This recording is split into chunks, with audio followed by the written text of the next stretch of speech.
So good afternoon, everybody. Cian O'Neill is my name. I'm sat here in my office in Cork Institute of Technology, soon to be the Munster Technological University for those who are in the higher education sector. It's exciting times for us here in Cork and indeed in IT Tralee. So my role here in CIT is as Head of Sport, Leisure and Childhood Studies. Away from my day job, I have a huge passion for coaching, for working with athletes, primarily in these days with GAA teams. I suppose this is coming into my 15th year consecutively working in intercounty management in different roles, I guess. But my current role is as football coach to the Cork senior football team. Yeah, coaching. I mean, it's such a broad term when you really look at, at the vast areas of responsibility that a coach has working with either an individual athlete or a group of athletes or a team, as the case is in my context. Essentially, I would see coaching as doing everything you can in your power, along with your support team, to facilitate the growth, the development, the progression of your athlete, of your teams, to reach their potential. And that could come from a variety of different perspectives.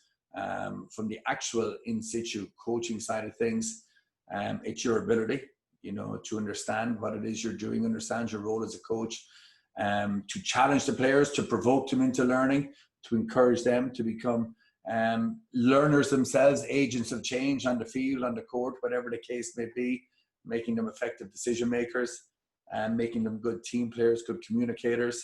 But away from the training side of things, I would like to think as a coach, your responsibility extends to working with your players, with your athletes, to become better human beings, better people, good athletes on the pitch, good humans off the pitch, to encourage them to foster greater relationships, not just with the coaching and management teams, but also with the players, with their opposition.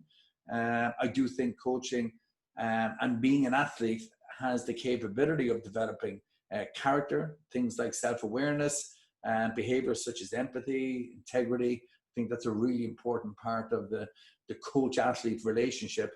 And also from a personal perspective, to develop inherent traits such as, self-efficacy, confidence, self-esteem in many ways. So I very much will be taking a lot of this kind of thought process from the work of Jean Cote, Wade Gilbert, where they specifically discuss the 4 C's related to coaching, which will be competence, confidence, character, and connectedness. I think it sums up the coach-athlete relationship and process quite nicely. And within each of those C's, you can delve deeper in terms of what that means, from competence, confidence, character, and connectedness. So that's what I meant by saying that it is a very broad term with very broad, almost responsibilities. But I do think central to that is the human aspect. You as the coach and you as a person, and those as players and those as people as well. Okay. I'm coaching a long time now, from my earliest days where I was in secondary school coaching a first year basketball team, to the last 15 years at intercounty level. And I can honestly say that there's a significant development in the athlete, which in turn encourages the coaches to develop their coaching process. I feel athletes in the last decade or more have become more demanding, and rightly so, in terms of how they are being challenged, how they are being provoked to improve. The coaching environment cannot just be about rote learning anymore, fundamental skill development, a little bit of tactical awareness, and then go play a match and hopefully we can perform. I think that connectedness within the process, that integrative coaching, is something that is coming more to the fore across all sports. And I think what has happened to bring that out of players is, number one, the level of improvement in third level sport, I think, is a lot got to do with that, where you've athletes from all over the country coming from different teams or having worked with different coaches, all sitting in a room, either on a college team or on an academic program, sharing stories, sharing ideas of how they have experienced coaching and coaching processes. And then they go back to their team and they're sharing that information with their coaches, with their managers, with their fellow players. I think that has been a really positive thing. in terms of how coaching has had to develop. But I also think the role of technology has had a very, very specific positive, impactful way in that regard, whereby players are more educated. And I mean that in the liberal sense, educated. I don't mean that they have to go to school or college to educate themselves, but they're reading, whether it's online, whether it's journal articles, whether it's just newspaper articles about what a Premier League team is doing, or what a New Zealand rugby club is doing in terms of their coaching processes. I really think that players are more educated about high performance and how to develop their game, but also how coaching can develop. And I don't think that's a bad thing. I think coaches, as much as players, need to be open to learning, to development, to progression in their knowledge, to progression in their implementation of a coaching plan. So I do think they are probably the two critical development points that have brought the coaching process and the demands of athletes to the level they're at today. I think analysis is critically important. I have always used it as a very strong support to what you might call your own coaching eye. I think it's come a long way from fundamental pen and paper notational analysis to the high-powered technological systems that are in place today. They're more than your own performance sports, and what it can do to support not just coaches, but also support players. And I guess that brings me back to the point of the educated athlete.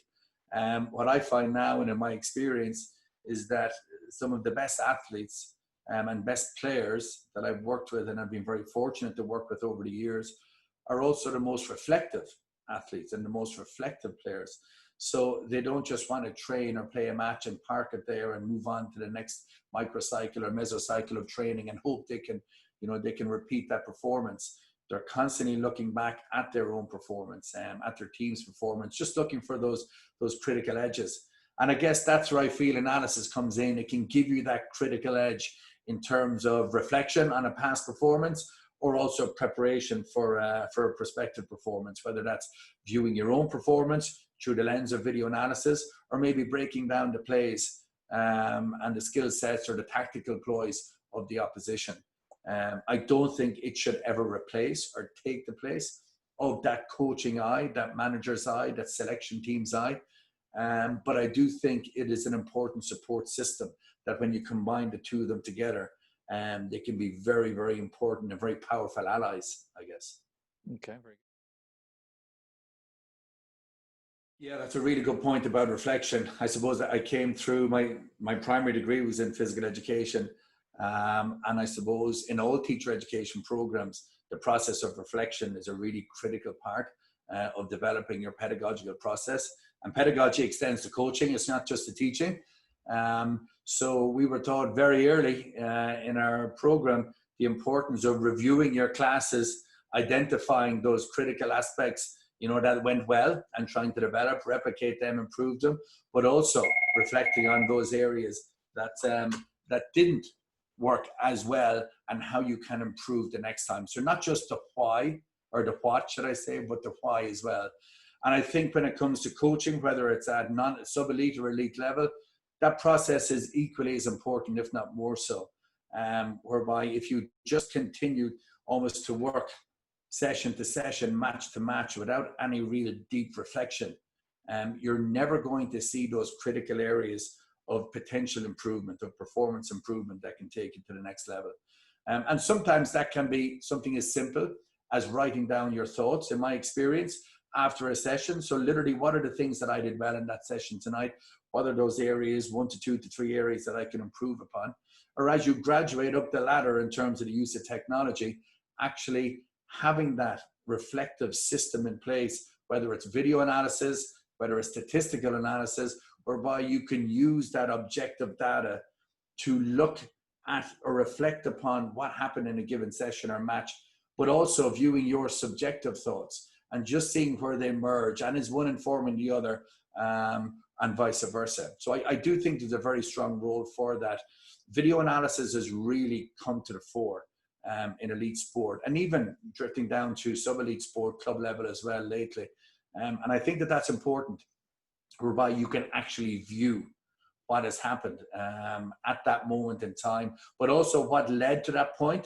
So say if it's a particular score, a particular incident in a match, and then what happened after that. I think that's really important. But when you can bring statistics, you know, to stand alongside that objective video data, I think that's quite a powerful tool to have in addition to your coaching eye or your player's eye as well. Yeah, so I really see a strong place for it in the game. And as I said, as the technology develops and improves, I think that level of contribution to the coaching process or the playing process is improving as well.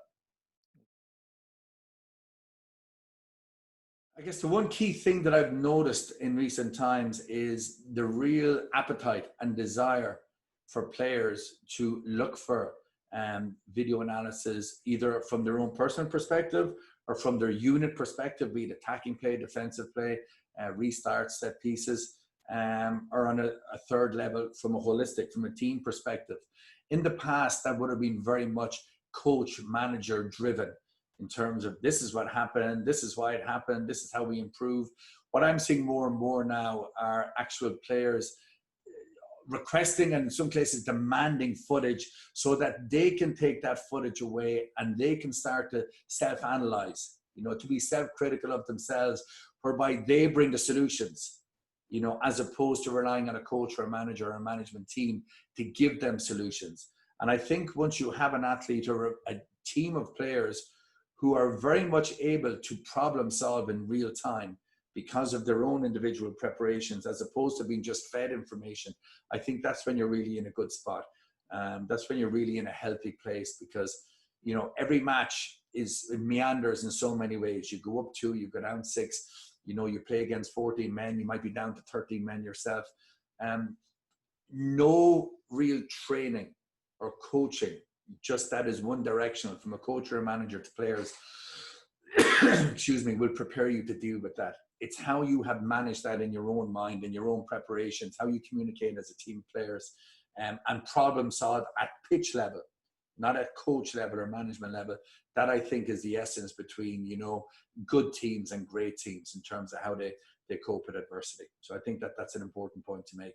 And the role of technology in that regard, of course, is critical, because if you have a platform whereby players aren't necessarily sitting in a meeting room for 40, 50 minutes running through tape, that they can actually be at home or be on a team bus and they have it on their mobile or on their tablet, that's a real strength of it, especially with the way society has gone, you know.